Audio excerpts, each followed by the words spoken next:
안녕하세요. 경자입니다. 오늘은 9월에 창략하는 종목 중에서 가장 많은 분들이 관심을 가지고 있는 종목을 워밍업으로 데리고 왔습니다. 자, 화면 보시는 두산 로보틱스인데요. 어떤 조건을 가지고 등장하는지 차근차근 살펴보겠습니다. 두산 로보틱스 상단 공모 가격이 26,000원입니다. 공모가가 상단으로 확정된다면 시가총액은 약 1조 7천억 원이 됩니다. 올해 등장했던 종목 중에서 가장 큰 종목이 파두였었죠. 파두가 약 1조 5천억 원이었거든요. 그래서 이번 두산 로보틱스 공모가가 상단으로 정해진다면 올해 등장했었던 공모주 중에서는 사이즈가 가장 큰 종목이 됩니다. 자, 그러면 사업부터 말씀을 드릴 텐데요. 코로나 팬데믹으로 돈이 엄청나게 풀렸고 이로 인해서 물가가 엄청나게 상승하는 부작용이 나왔습니다. 그래서 미국을 비롯한 주요 선진국들이 물가를 잡기 위해서 금리를 급하게 올리면서 대응을 하고 있는데요. 그래도 생각만큼 물가가 빨리 떨어지지 않는 원인 중 하나가 바로 인건비입니다.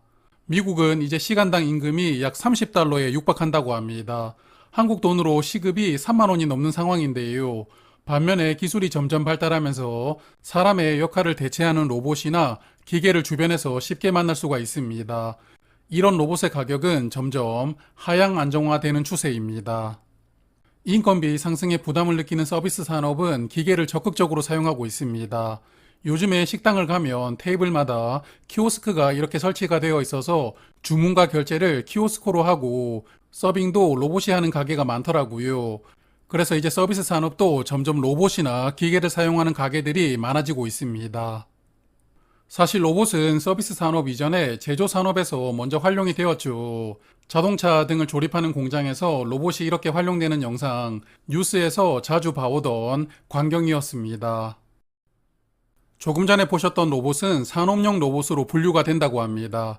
산업용 로봇은 초기 셋업 작업이 복잡하기 때문에 작업 환경이 수시로 변화되는 곳에는 적합하지 않다고 하고요. 한번 세팅을 해두고 계속 같은 작업을 반복하는 현장에 적합하다고 합니다.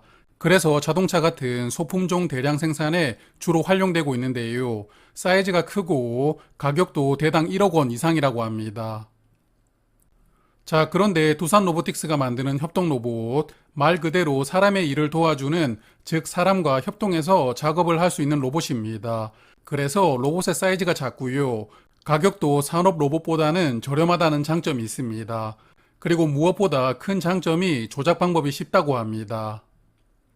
자, 그래서 화면 보시는 것처럼 협동 로봇은 다양한 현장에서 사용될 수가 있습니다. 두산 로보틱스의 협동 로봇이 실제 활용되는 현장을 촬영한 영상인데요. 백문이 불여일견이니까 잠깐 영상으로 보고 가겠습니다.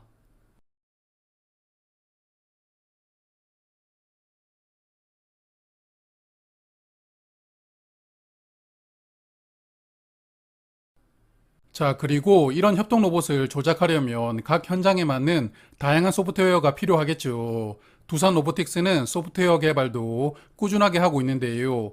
그래서 하드웨어와 소프트웨어를 결합시킨 토탈 솔루션을 구축하면서 경쟁사들과 차별화를 꾀하고 있습니다. 그래서 소프트웨어 쪽으로 얼마나 경쟁력을 갖출 수 있을지가 향후에 중요한 포인트가 될 것 같습니다. 로봇은 향후에도 사람이 하던 일을 지속적으로 대체해 나가면서 판매 대수가 꾸준히 늘어날 것이라고 예상됩니다. 로봇 시장이 향후에 크게 성장할 수 있다는 것에는 다들 공감하실 텐데요.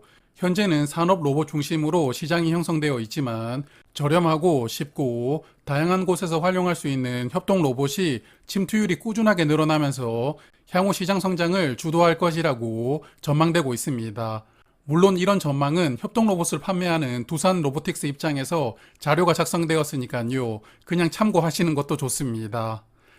두산 로보틱스 현재 전 세계 시장 점유율이 3.6%입니다.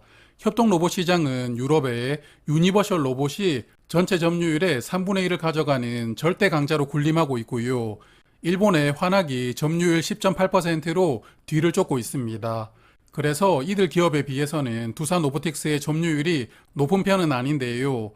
하지만 1위를 기록하고 있는 유니버셜 로봇의 작년 매출이 3억 2천만 달러, 한국 돈으로 약 4,300억 원이었거든요.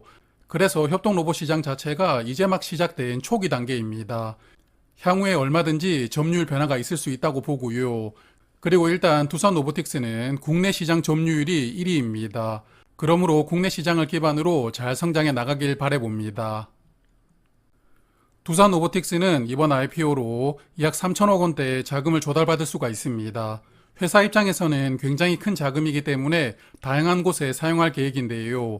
그 중에서 타 법인을 인수하는 자금으로 2,250억 원을 사용하겠다고 합니다. 두산 로보틱스가 인수하려는 법인은 AMR 기술을 보유한 회사라고 하는데요. AMR은 화면 보시는 것처럼 물류 창고 안에서 물건을 자동으로 운반해주는 자율주행 로봇을 의미합니다.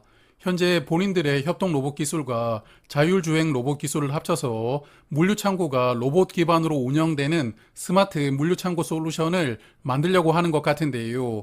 이런 부분도 두산 로보틱스를 기대하게 만들어주는 하나의 포인트가 될 것 같습니다. 자, 그러면 이제 회사 자랑은 실컷 했죠. 이제 실적을 보면서 청약해 볼 만한 밸류인지 꼼꼼하게 따져보겠습니다. 화면은 두산 로보틱스의 실적인데요. 일단 적자가 계속 나오고 있습니다. 회사 설립 이래로 지금까지 계속 적자 상태이고요. 그나마 매출액은 매년 늘어나고 있기 때문에 성장이 정체되지 않았다는 것이 긍정적으로 볼 수 있을 것 같습니다. 현재 실적은 적자이기 때문에 당연히 미래 실적을 추정해서 공모가를 산정을 했는데요. 보통 요즘에 등장하는 종목들이 25년 실적을 반영하는데 이 종목은 26년 실적을 반영을 했더라고요. 게다가 연 할인율도 일반적으로 20%를 적용하는데 두산 로보틱스는 15%만 적용이 되었습니다. 그래서 미래 실적을 반영하는 종목 중에서도 공모 가격을 산정하기 위한 기준은 굉장히 공격적으로 적용이 되었다고 볼 수가 있습니다. 두산 로보틱스의 올해 상반기 매출액이 237억 원이었습니다. 1년으로 환산해보면 올해 매출액은 473억 원으로 추정할 수가 있는데요. 상단 공모가 기준으로 시가총액이 약 1.7조 원 정도라고 서두에서 말씀을 드렸죠. 그래서 공모 가격이 상단으로 잡히면 이 종목은 PSR 배수가 35.6배로 상장합니다. 즉 현재 매출액보다 시가총액이 35배나 크다 이렇게 이해를 하시면 되는데요. PSR 배수를 보면 미래를 먹고 사는 성장주 중에서도 엄청나게 고평가된 밸류라고 생각이 됩니다. 자, 하지만 두산 로보틱스는 국내 경쟁사가 벌써 시장에 상장되어 있습니다. 레인보우 로보틱스와 뉴로메카인데요. 두산 로보틱스의 밸류가 경쟁사 밸류보다 더 높게 책정된 것인지 비교를 한번 해보겠습니다.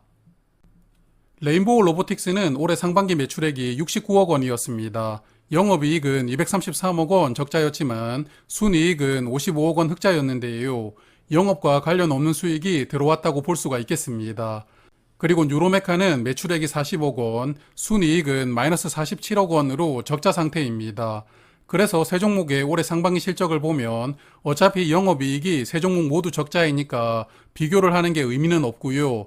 매출액을 보면 두산 로보틱스가 레인보우나 뉴로메카보다는 몇 배 더 많습니다.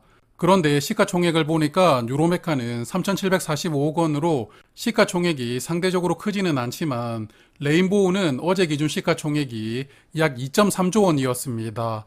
두산 로보틱스보다 매출액이 적지만 시가총액이 약 6천억 원 정도가 많은 상황입니다. 국내 시장에 투자를 하시는 분들은 올해 초 시장의 주인공이 레인보우 로보틱스였다는 것을 다들 아실 텐데요. 삼성전자가 이 회사에 직접 투자를 하면서 현재는 2대 주주로 등극되어 있습니다. 삼성이 점 찍은 로봇 회사라는 재료로 주가가 엄청나게 상승했었는데요. 그래서 레인보우는 아직까지 실적이 제대로 나오고 있지는 않지만 뒤에 삼성이 버티고 있다라는 기대감이 주가에 미리 반영이 되었고요. 그 결과로 시가총액은 2조 원을 훌쩍 넘기게 되었습니다. 그래서 두산 로보틱스가 상장 후에 시장에서 어떤 밸류로 평가받을지 지금은 알 수가 없지만 레인보우 정도의 밸류로 평가를 받는다면 주가는 35,000원이 됩니다.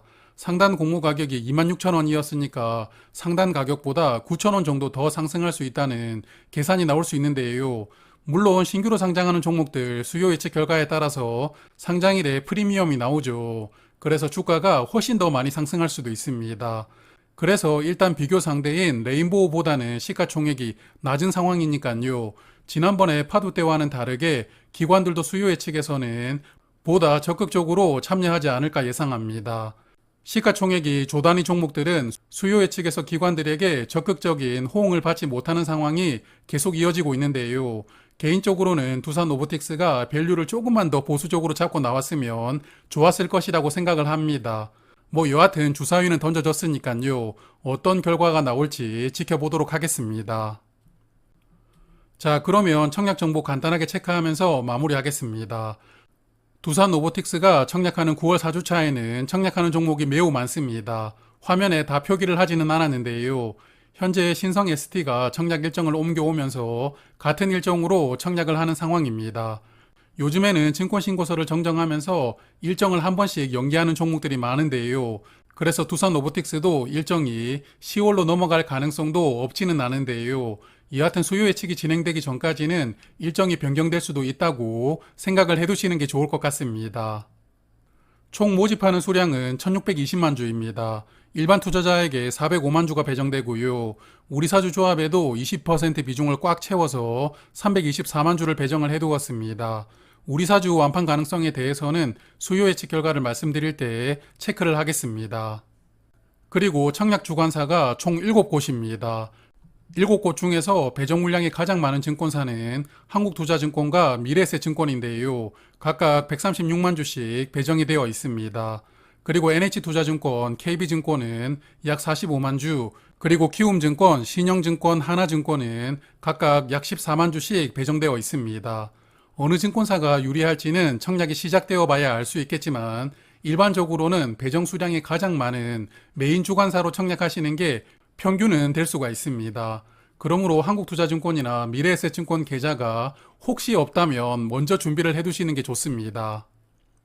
그리고 상장일에 유통될 수 있는 물량이 1605만 주인데요. 전체 주식의 24.7%가 유통되는 조건이니까 유통 물량이 좋습니다. 의무 확약이 조금 걸려준다면 유통 물량은 20%대 초반까지 내려갈 수도 있을 것 같고요. 상장일에 매도할 수 있는 기존 주주 물량은 309만 주로 비중은 4.8%입니다. 기존 주주 중에서는 개인 주주는 없습니다. 재무적 투자자 2곳만 물량을 보유하고 있는데요. 유통 물량이 좋고 개인 주주가 없다는 점도 긍정적이라고 생각합니다. 이 종목 관련해서 기사를 검색하다 보니까 재무적 투자자 이인방이 22년 1월에 최대 주주인 두산의 9주를 인수를 했다고 합니다. 이 당시에 주당 9498원으로 인수를 했다고 하던데요. 두산 로보틱스는 작년에 액면 분할을 하면서 주식 수가 10배로 늘어났습니다. 그래서 액면 분할을 감안하면 재무적 투자자들은 주당 9,050원에 주식을 취득한 것인데요. 상단 공모 가격보다 약 3배 정도 낮은 가격으로 주식을 취득하였습니다.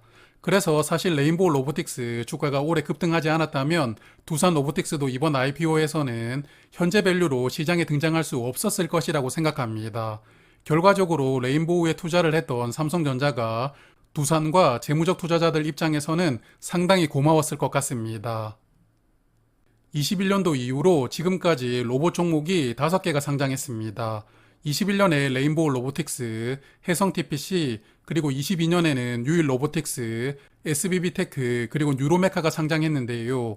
뉴로메카는 수요 예측 결과를 고려했을 때 상장일 성적이 약간 아쉬웠지만 나머지 4종목은 따상이었거나 상장일의 상한가로 마감하는 좋은 시세가 나왔습니다. 그래서 이번에 두산 로보틱스도 좋은 흐름을 잘 이어나가길 바라봅니다. 자, 그러면 두산 로보틱스는 수요 예측 결과가 나오면 다시 정리를 하도록 하고요. 오늘도 긴 시간 동안 마지막을 함께 해주신 분들께 진심으로 감사드립니다.